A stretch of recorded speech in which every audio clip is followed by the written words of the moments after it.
Olá, jovem! Eu sou o Gabs Ferreira e esse é o Carreira Sem Fronteiras. Tudo pronto para a aventura de hoje? Filha de mãe chinesa e pai taiwanês, a Alice estudou Relações Internacionais na PUC e quando seu namorado conseguiu um emprego na Bélgica, ela resolveu se jogar para ver como era a vida lá também. Depois de mandar muitos e muitos currículos, a Alice conseguiu um emprego e hoje vive em Bruxelas há pouco mais de 2 anos. Ao contrário do que a gente pensa ou imagina, a Alice contou pra gente que o pessoal de Bruxelas é bem caloroso e gosta de dar abraços, olha só, e que a vida lá nessa cidade é muito bacana, principalmente pela qualidade de vida e pelo fato de que todo dia, no fim do dia, o pessoal toma uma cervejinha.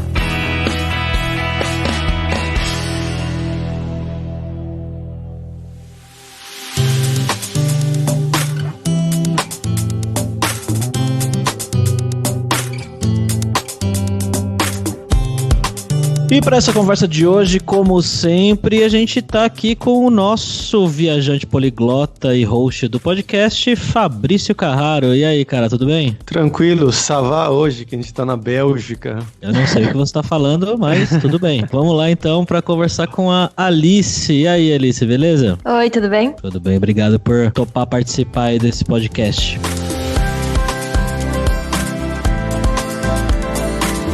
Bom, galera, como sempre, o nosso jabazinho aqui antes do episódio, que é só pra lembrar que o podcast Carreira Sem Fronteiras é oferecido pela Alura Língua, cursos online de idiomas, que eu, Fabrício Carraro, ajudei a desenvolver com os métodos que eu utilizei e utilizo pra aprender idiomas como russo, polonês, grego, inglês, alemão, francês e assim por diante. Então vai lá em aluralingua.com.br e começa a estudar com a gente hoje mesmo.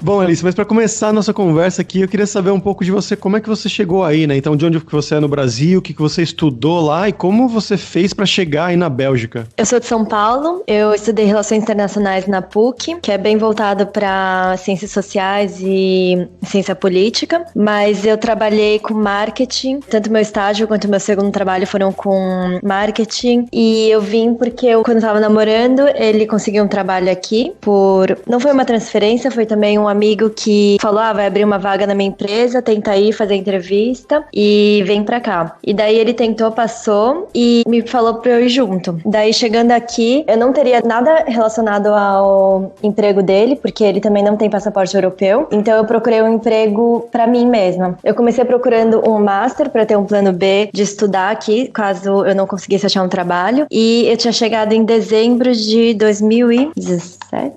Faz 2 anos e meio que eu moro aqui. Quando eu cheguei... 2016, então dezembro de 2016, começo de 2017.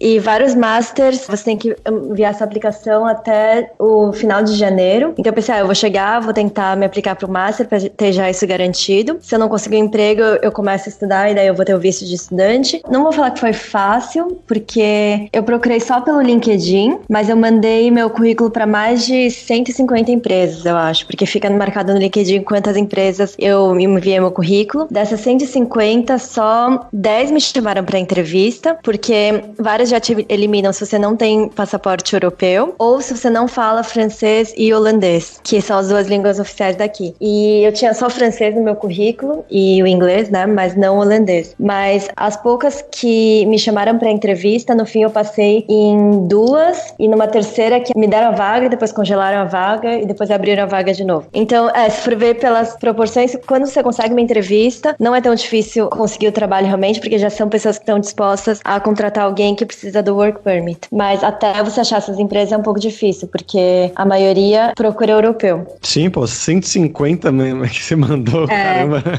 Então, o que acontece é que com o work permit, eles precisam meio que provar que eles não acharam ninguém com a mesma qualificação que a sua na Europa inteira. Primeiro na Bélgica e depois na Europa, porque também tem esse protecionismo. Então, eles querem que você consiga primeiro achar uma pessoa daqui. E também, para você contratar uma pessoa de fora, tem um piso de salário que é um pouco mais alto do que eles geralmente conseguiriam pagar para uma pessoa que é daqui. Então, eles acabam tendo que pagar mais para você, pagar mais imposto. E tem esse processo do work permit, que não é tão complicado, mas a lei faz parecer que é muito complicado. Mas é um pouco para enganar, assim. Para enganar, talvez, as empresas para falar, não, vamos procurar aqui primeiro, aqui na Europa, em vez de procurar gente de fora. Eles falam sobre uma burocracia, assim, que no fim não é difícil. porque no fim a minha empresa é uma agência de publicidade que não é grande, então ela nem tem RH. Tem uma pessoa que faz tudo, mas é meio recepcionista, RH é tudo. Então eles têm um RH terceirizado, mas que também faz a parte dos salários, dos pagamentos, mas não é muito RH de verdade, assim. Então eu acabo fazendo meu work permit todo ano, porque tem que renovar a cada ano, e o meu chefe só tem que assinar um negócio pra mim, que eu preencho. Entendi. Então mas você mesma fez o processo ou sua empresa?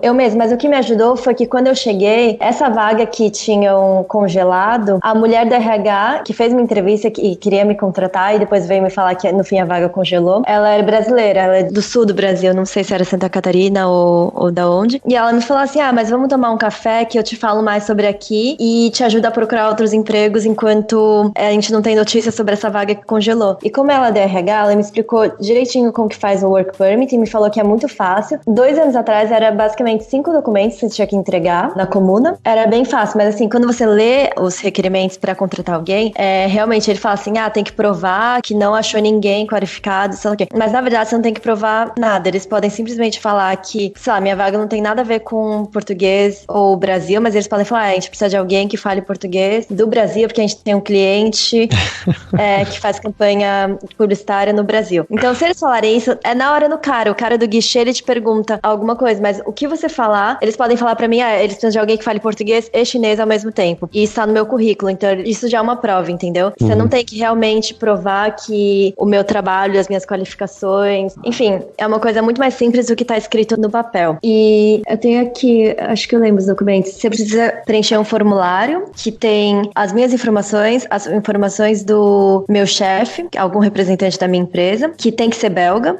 e a descrição da minha vaga, que ela se chama Programmatic Advertising Specialist, e é mídia programática, é tipo esses anúncios que fazem no Facebook, YouTube, mas também em sites, e vídeo, Smart TV, tudo que é publicidade, mas comprado de forma programática, que é um tipo de compra que não é direta. Aí você tem que mandar uma cópia da carta de identidade do manager, o meu contrato de trabalho e o meu CV. Acho que era só isso que precisava mandar pro departamento lá de work permit. Caramba. E eles processam. No fim é muito fácil. E depois pra renovar, eu sei que esse ano mudou um pouco a lei pra se aplicar. Você tem que mandar também um comprovante de que você tem algum insurance medical aqui. Sim. Que também é muito fácil pegar, todo mundo tem e é bem barato, então você só precisa pegar um papel que fala que você tem essa... É um plano de saúde, basicamente. É isso, um plano de saúde. E aqui é meio público, meio privado, então é muito barato o plano, acho que é 15 euros por mês. Caramba! Então qualquer um consegue, barato, qualquer um consegue ter esse plano e é obrigatório ter, então você vai ter esse papel. E o que mudou esse ano é que você tem que fazer uma fotocópia de todas as páginas do seu passaporte, que antes não precisava. No fim é muito fácil, mas as pessoas que não sabem o processo, as empresas também elas têm um pouco de preguiça e também elas às vezes não querem pagar o salário que você tem que pagar para essa pessoa. Então... Isso é um pouco mais acima, né? Como você falou. Aqui na Bélgica, eu acho que é 40 mil por ano, 40 mil euros por ano. E conta também o 13º, o extra que eles dão, que é um negócio pra férias, assim. Então é um pouco acima do que uma pessoa da mesma posição que a minha ganharia. Mas não é impossível, assim. Eu sei que o anual que eles requerem na França pra ter o work permit é muito, muito acima. Acho que deve ser uns 60 mil por ano, talvez. É mais difícil mesmo e eles dificultam bastante. Mas eu sei que aqui também, todo ano, eles aumentam um pouquinho. Quando você divide pelos meses, não é tanto, mas tem todo o imposto por cima e tudo, acho que é de 30% a 40% de imposto que eu pago, que é a empresa que paga, na verdade, né?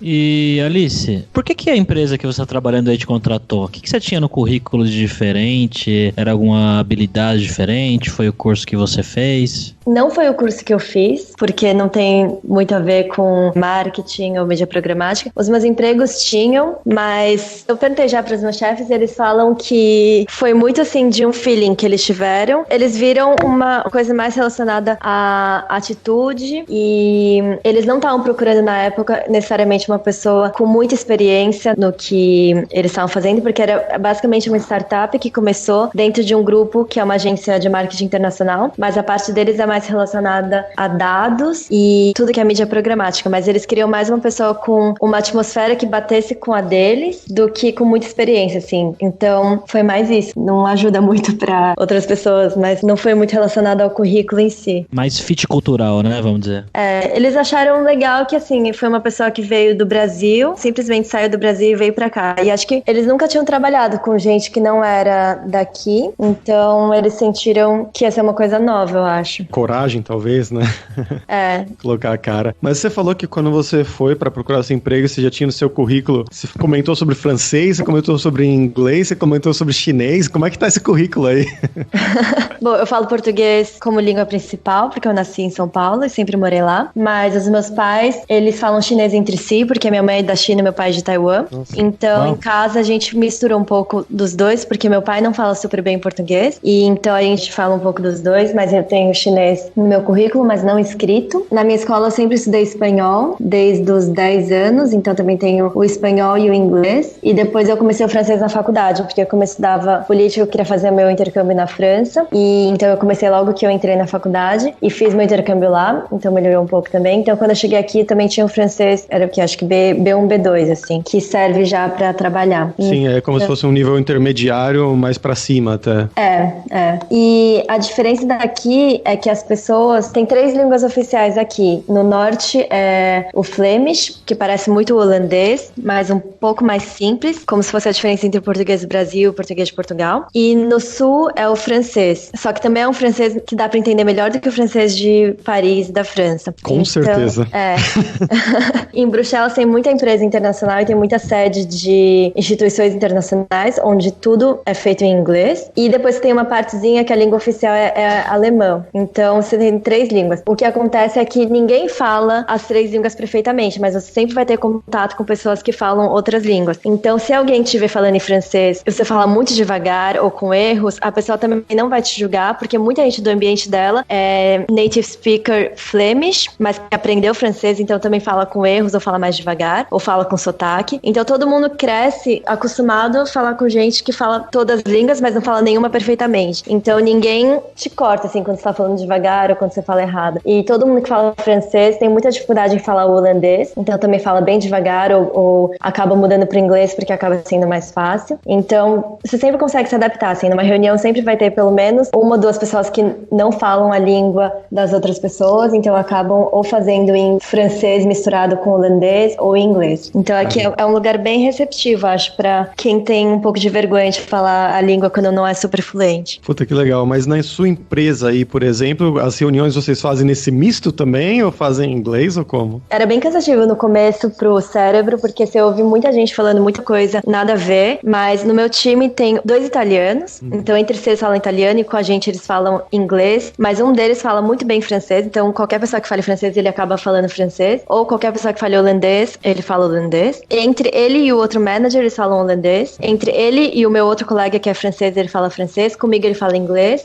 E a outra menina, ela é do Marrocos, mas ela nasceu aqui, então ela fala muito bem francês, mas ela não fala tão bem o holandês nem o inglês. Então acaba que aqui as pessoas olham pra pessoa e já associam uma língua e já começam a falar, mas quando tem reunião, geralmente eles perguntam no começo, vocês preferem que eu fale todo mundo que faz reunião e é de cargos mais altos, ou é de sales houses, que são tipo vendas, eles geralmente falam as duas muito bem, então eles te perguntam o que vocês preferem, e acaba que se o público é muito misto, a gente decide em inglês, e daí eles fazem em inglês. Caramba, que loucura isso aí, não tem nem como imaginar um negócio desse no Brasil, né? E quando você vai no cinema, a legenda dos filmes é os dois, é em francês e holandês, então basicamente a metade da tela você tem texto. E é muito confuso você ouvir, olhar a cena e tentar ler uma das 2 legendas ou ignorar as 2 legendas, se o filme for em inglês. Nossa, eu ia ficar maluco com isso. Caramba.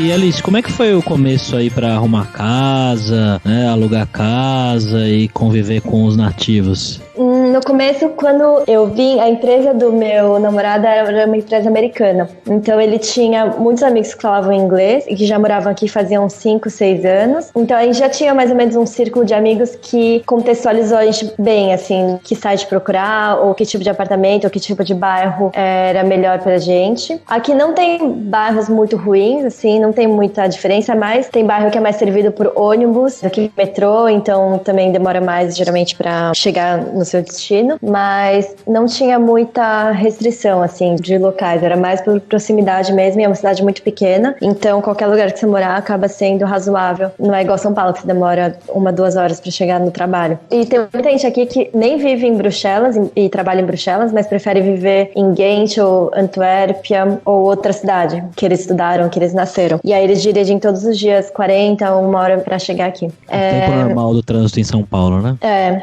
Quando eu cheguei, a empresa marcou um hotel durante 1 mês, então a gente teve um bom tempo pra procurar. E como eu não tava trabalhando, só ele tava trabalhando, eu tinha muito tempo pra visitar apartamento e pra escolher bem, assim. E como a gente tava dividindo aluguel em 2, a gente não precisou procurar uma coisa muito pequena. Quem é estudante geralmente divide um apartamento em 3 pessoas, mas eu procurei no ImoWeb, que é o site mais famoso daqui. Você coloca lá o bairro que você quer e mais ou menos a faixa de preço que você procurou. No meu primeiro ano, a gente procurou um apartamento que custava mais ou menos 800 euros o aluguel, então 400 para cada. E por cima disso, você tem a conta da internet, que é mais ou menos 50 euros por mês, mais energia e água, que dava 70 por mês. No fim, dava 1.000 as contas e ficava 500 para cada um. E depois, para alimentação, você gasta uns... Não sei, se você comer bastante em casa, supermercado e tal, acho que 200, 300. E se você come bastante em restaurante ou vai muito para bar, deve gastar uns 400 por mês, mais ou menos. Então, ganhando um salário de 2.000, você consegue gastar 500 com aluguel, uns 400 com esses outros gastos, assim, restaurante, sair, etc. E daí você ainda tem 1.000 que você guarda para viajar ou compras, né? Coisas pessoais. Então, é uma qualidade de vida bem boa que dá para ter com o salário de uma pessoa entre 22 e 29 anos. O que acontece aqui é que você é promovido, mas você não ganha muito mais. Então, você pode passar o resto da sua vida ganhando isso.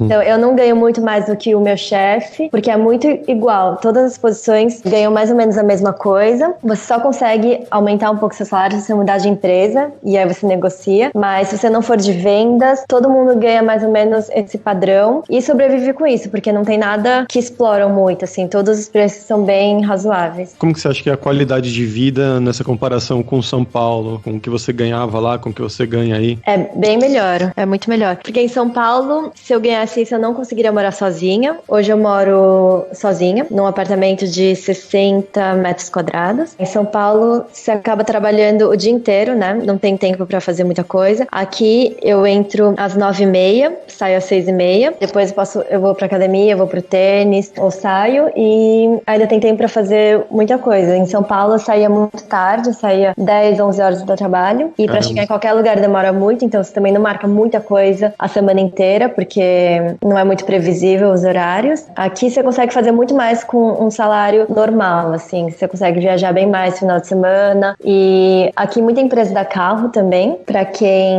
já tá... acho que acima de júnior, quando você é estagiário, assim que você é promovido, você não recebe um carro, mas logo depois você já recebe. E geralmente são carros muito bons. Aqui todo mundo ganha ou uma BMW ou uma Mercedes, que é o leasing da empresa. É igualzinho em São Paulo.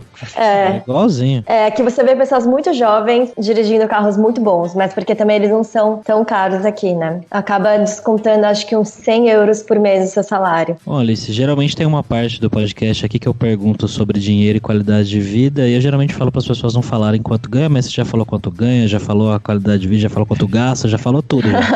Então, acho que eu nem vou fazer essa pergunta. Американская фирма Transceptor Technology приступила к производству компьютеров «Персональный спутник». Bom, vamos lá pro nosso momento viajante poliglota aí com o Fabrício Carraro. E aí, Fabrício, o que você tem pra contar pra gente de Bruxelas? Cara, eu fui pra Bélgica já uma vez, se não me engano foram uns 4 anos atrás, quando eu fui fazer uma viagem. Eu fiz Moscou, uma semana em Moscou, uma semana em Amsterdã, uma semana na Bélgica e uma semana em Paris. E a Bélgica, assim, foi um lugar que eu fiquei bastante surpreso. Eu fiquei um tempinho em Bruxelas, eu achei a cidade basicamente o que a Alice contou pra gente já aí. Só que eu também fui conhecer outros lugares que a Bélgica, assim como a Holanda, são países muito pequenos, então você consegue ir pra qualquer lugar muito fácil, muito rápido, assim, com trem ou com ônibus. Então eu fui pra cidades que... Uma cidade é famosíssima, que chama Bruges, tem até o filme, que não lembro o nome do filme em português, em inglês é In Bruges, que é uma cidade medieval, com castelo, então é lindíssima. E uma cidade ao lado dela, que também que chama Ghent, também é uma cidade medieval, só que um pouco maior, que eu gostei bem mais do que Bruges, pra falar a verdade. Então, sempre que eu tenho amigos que vão pra Bélgica, eles falam, eu vou pra Bruxelas e pra Bruges. Eu sempre falo, vai pra Ghent, que é no meio do caminho, é tipo, sei lá, uns 40 minutos, 30 minutos de Bruxelas, se não me engano, de trem. E é lindíssima, maravilhosa, recomendo bastante. E de dicas culturais, cara, isso aqui, talvez você se lembre, uma banda do começo dos anos 2000, que é belga, que é a banda Lasgo, que tocava bastante sim. nas matinês, né?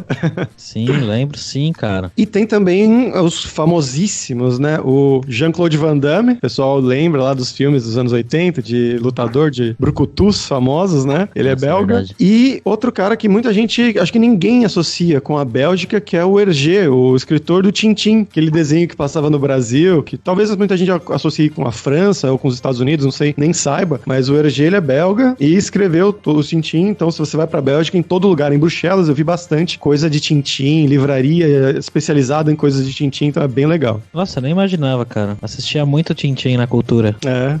Tem o museu dele, também tem vários grafites dele pela cidade, em vários prédios. Bom, eu tenho vontade de ir pra Bélgica pra tomar cerveja. Também. Isso é um ponto positivíssimo de Bruxelas. Eu vou até perguntar pra Alice depois. Você toma cerveja aí, Alice? Eu tomo, já tomei. Acho que eles falam que se você quiser experimentar todas as cervejas belgas, você tem que tomar uma por dia durante 3 anos. Nossa. Uau. Uma diferente da outra. E o problema é que os brasileiros que vêm aqui, geralmente você marca um bar de tarde, assim, e fica bebendo a tarde inteira, né? O litrão. Só que aqui, você não pode ter o mesmo hábito, porque cada cerveja, ela tem uns 10, 15% de álcool. Nossa, é um vinho. 3, 4, você já fica muito bêbado. E você não percebe, porque ela não é cerveja, né? O gosto é bom, ela não é super forte. Você não sente que você tá bebendo destilado. E aí você vai bebendo a tarde inteira, você fica muito bêbado no fim. E elas são realmente bem, bem fortes. Acho que isso ia acontecer comigo, se eu for pra aí. Com certeza. Mas tem umas cervejas que são feitas por monges, que é de uma categoria que chama Trappist. Ah, sim. E eles não podem lucrar com a cerveja, porque são monges. E o que eles fazem é que cada uma dessas regiões, eles pegam todo o dinheiro do lucro da cerveja e colocam em fundos, por exemplo, de bolsa para estudante, universitário ou para fazer intercâmbio. Então acaba que as pessoas da própria região que a cerveja é produzida se beneficiam do lucro da cerveja. Então todo mundo aqui fala que se você bebe, está bebendo por uma boa causa. Uau, uma ótima desculpa, né? Segunda-feira, não tô fazendo nada, vou encher a cara. Por quê? Pô, eu vou ajudar a cidade aí. Não, em 3 anos, né? Uma por dia, tá lá, tá na média. Não, aqui as pessoas bebem muito, com muito mais frequência do que no Brasil, eu acho. Mas faz parte da vida deles, assim, diária. Não é igual no Brasil, que você tem um churrasco ou tem um happy hour específico aqui. Todos os dias as pessoas saem pra beber pelo menos uma cerveja, assim. Não pra encher a cara, mas pelo menos uma por dia todo mundo bebe. Bom, tá. Vamos pensar em se mudar pra Bruxelas, talvez, então. Tá ficando mais interessante. Fazendo as malas aqui já.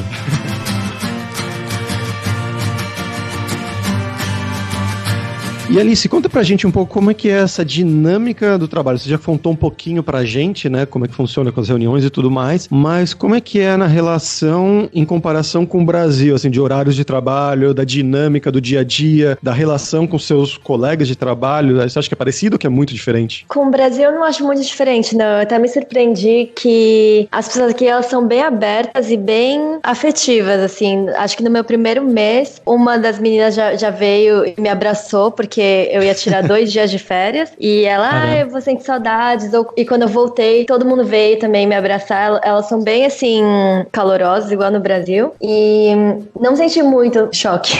Não teve um choque muito grande, assim, entre trabalhar no Brasil e trabalhar aqui. No Brasil eu sempre trabalhei nesse ambiente de startup / marketing, que é um pouco mais descontraído, então ninguém usa terno. Aqui no verão também tem gente que vem de chinelo, de short, é bem tranquilo. Janeiro. E de hábitos, assim, não vejo muita diferença com São Paulo, porque acho que São Paulo também tem muita empresa que pega hábitos de empresas americanas aqui também, então não muda muito nesse sentido. Então você não sentiu tanto choque? Eu tava imaginando que você ia falar que o pessoal é mais frio, o pessoal é mais seco, que a gente escuta bastante isso aqui, né, Fabrício? Sim. Não, uma coisa que eu até queria adicionar foi que quando eu fui pra Bélgica, em Bruxelas e nas outras cidades também, eu achei as pessoas as mais simpáticas que eu conheci até agora aqui na Europa, no sentido de ser prestativo, de ser solícito. Então você tá andando na rua, você pergunta, onde que é isso daqui? A igreja, não sei o que, a pessoa me levava até a igreja, sabe? Foi nesse nível. Então eu fiquei bem surpreso, assim, foi bem diferente da experiência que eu tive em Paris, por exemplo.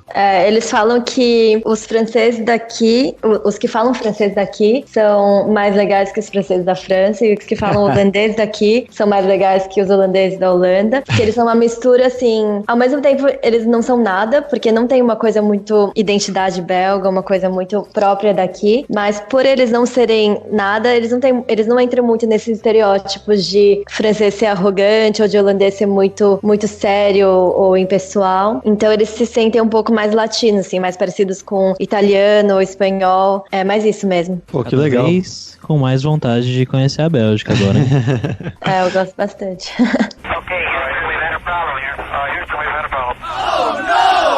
Bom, Alice, mas agora é a hora do perrengue, que é a hora que eu queria que você contasse pra gente algumas histórias engraçadas, gafes que tenham acontecido aí com você, seja com a língua, seja com a cultura, ou coisas engraçadas em geral que você lembre. Tem duas coisas que foram... uma mais recente, eu jogo tênis com umas amigas, mas tem uma que eu jogo menos frequentemente com ela, mas ela fala francês como língua nativa. E quando você recebe um saque, não sei como chama isso, nem em português sei como chama isso, porque é difícil receber um saque quando alguém saca muito rápido, né? E essa menina, ela acabou de começar a jogar tênis, então ela é muito ruim em várias coisas, mas uma vez eu falei pra ela em francês, né? Eu falei, mas você recebe muito bem. E ela falou que eu falei uma frase muito sexual, assim, de você recebe bem. E ela ficou bem constrangida, até olhou pras quadras do lado pra ver se alguém ouviu eu falando com ela. Mas... Recebe o quê, né?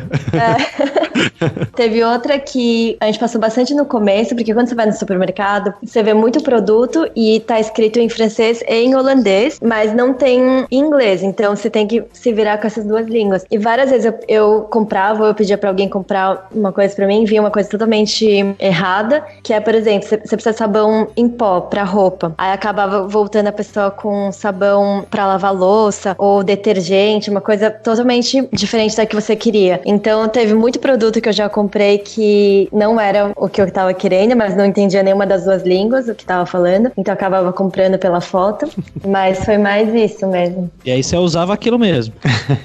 Acaba aprendendo com os erros. Lavava roupa com detergente.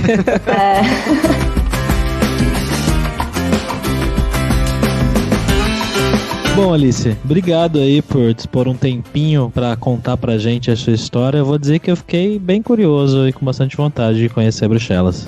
Vocês têm que vir mesmo. Eu pago umas cervejas pra vocês. Demora. Aê!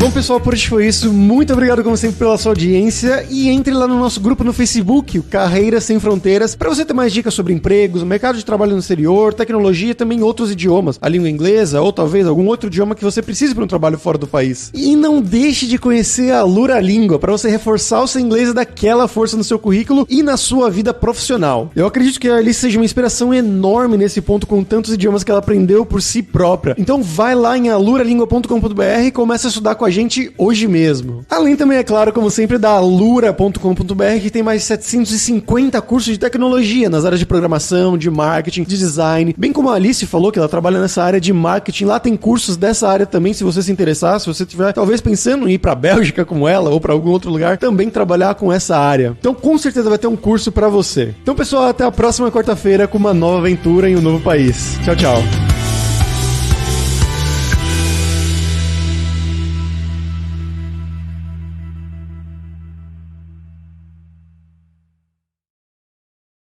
Este podcast foi editado por Radiofobia, podcast e multimídia.